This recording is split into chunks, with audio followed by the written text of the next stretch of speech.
Pemirsa, Anda masih di Metro hari ini. Luhut Binsar Panjaitan dan Bahlil Lahadalia kompak menyerang Thomas Lembong setelah mendengar pengakuannya memberikan contekan pidato kepada Presiden Jokowi. Mereka pun meradang hingga membongkar kinerja Tom Lembong saat masih menjadi Menteri Presiden Jokowi. Pak Tom Lembong mungkin ya. Terima kasih.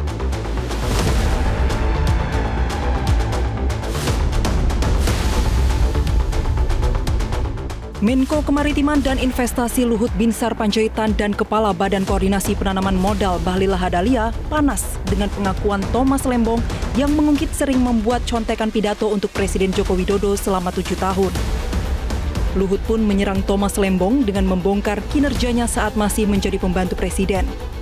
Sementara soal contekan pidato Presiden, Luhut menilai bahwa itu sudah menjadi kewajiban Tom yang kala itu menjadi Menteri Perdagangan dan Kepala BKPM di periode pertama Presiden Jokowi. Anda jangan GR juga bilang kasih note kepada ayahnya Mas Gibran. Emang hanya Tom Lembong aja. Yang paling banyak kasih note pada Presiden itu adalah Menlu, Ibu Retno. Karena setiap bilateral beliau yang ngasihkan itu. Dan itu bukan terjadi pada Presiden Jokowi saja. Semua kepala negara itu kalau bilateral pasti ada yang di belakang yang ngasih note itu.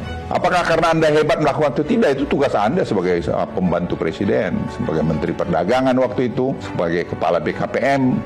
Tapi Anda harus refleksi juga apa sih yang Anda lakukan sudah Menteri Perdagangan. Coba tanya dirimu. Waktu Anda BKPM apa yang Anda lakukan coba. Anda kan ditugasin untuk OSS. Saya ingat betul itu bagaimana Anda curhat ke saya.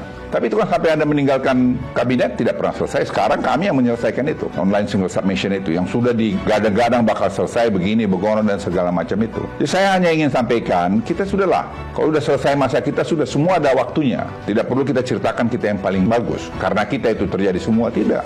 Semua itu adalah hasil kerja timbul. Kepala BKPM Bahlil Lahadalia juga terlihat sinis dengan pengakuan blak-blakan Thomas Lembong. Bahkan Bahlil sampai membandingkan realisasi investasi yang dicapai di era kepemimpinannya dengan pejabat terdahulu. Sekarang saya akan masuk pada realisasi investasi. Jadi tadi Bapak Ibu semua, saya sekarang akan maju kepada realisasi investasi. Jadi tadi sudah jelas bahwa antara kabinet pertama masa 5 tahun pertama Presiden Jokowi dan 5 tahun kedua.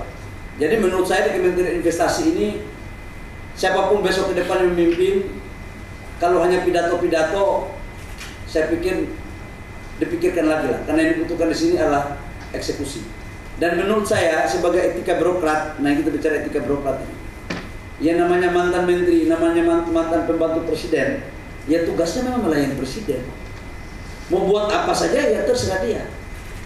Jadi jangan juga merasa pintar bahwa seolah-olah apa yang dibuat itu adalah seolah-olah dia pintar. Kadang-kadang itu Pak Presiden Jokowi ini dia cuma iya kadang-kadang nggak dipakai juga itu konsep.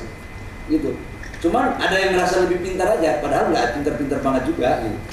Ayo kita sekarang masuk pada realisasi investasi. Baik, sekarang kita masuk Pak ke data realisasi investasi triwulan 4 dulu 2023. Sebelum masuk ke Januari, bisa dari sini Pak? Silakan. Silakan Pak.